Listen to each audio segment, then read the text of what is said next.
அனுமதியின்றி வீட்டில் பிரார்த்தனை கூட்டங்கள் நடத்தும் மத போதகர்கள் மீது சட்டப்படி நடவடிக்கை எடுக்க வேண்டும் என்று சென்னை உயர்நீதிமன்றம் உத்தரவு பிறப்பித்துள்ளது.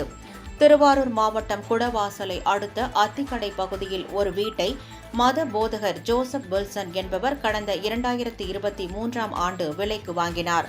பின்னர் அந்த வீட்டில் எழுப்புதல் பிரகாச ஜப வீடு என்ற பெயரில் பிரார்த்தனை கூட்டம் நடத்தி வந்தார்.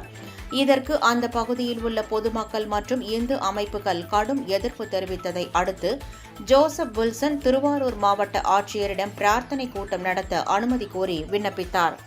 அந்த மனுவை பரிசீலித்த மாவட்ட ஆட்சியர் பிரார்த்தனை கூட்டம் நடத்த அனுமதி மறுத்து உத்தரவிட்டார். இதையடுத்து பிரார்த்தனை கூட்டத்திற்கு சீல் வைத்து குடவாசல் வட்டாட்சியர் நடவடிக்கை மேற்கொண்டார். இதனை எதிர்த்து சென்னை உயர்நீதிமன்றத்தில் மத போதகர் ஜோசப் வில்சன் வழக்கு தொடர்ந்தார். அதனை விசாரித்த சென்னை உயர்நீதிமன்றம் வழக்கை தள்ளுபடி செய்து உத்தரவிட்டது. மேலும் எந்த ஒரு அனுமதியையும் பெறாமல் பிரார்த்தனை கூட்டம் நடத்த எந்த உரிமையும் இல்லை எனவும், அதேபோல் வீட்டை பிரார்த்தனை அரங்கமாக மாற்றவும் அதிகாரம் இல்லை எனவும் உயர்நீதிமன்றம் தெரிவித்துள்ளது. அனுமதியின்றி பிரார்த்தனை கூட்டம் நடத்தும் மத போதகர்கள் மீது சட்டப்படி மாவட்ட ஆட்சியர்கள் நடவடிக்கை எடுக்க வேண்டும் எனவும் அந்த நீதிமன்றம் பிறப்பித்துள்ள உத்தரவில் குறிப்பிடப்பட்டுள்ளது.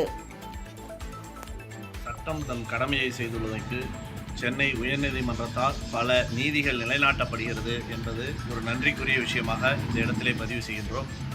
தமிழகத்திலேயே திருவாரூர் மாவட்டத்தில் குடவாயிலே முதன்முறையாக இந்து மக்களின் பெரும் போராட்டத்திற்கு கிடைத்த முதல் வெற்றியாக சென்னை உயர்நீதிமன்றம் அனுமதி பெறாத இடங்களில் நடத்தப்படும் வழிபாட்டு தலங்கள் ஏதாக இருந்தாலும் அரசு நடவடிக்கை எடுக்கலாம் என்றும், குறிப்பாக குடவாசல் அத்திக்கடை கிராமத்தில் அனுமதி பெறாமல் ஜோசப் என்ற பாதிரியார் நடத்திய ஜபக்கூடம் வீட்டிலே அனுமதி பெறாமல் நடத்தப்பட்டது. அதை எதிர்த்து போராடிய அனைவருக்கும் அரசின் சார்பாக மாவட்ட ஆட்சியரும் காவல்துறை கண்காணிப்பாளரும் பூட்டி சீல் வைத்தனர்.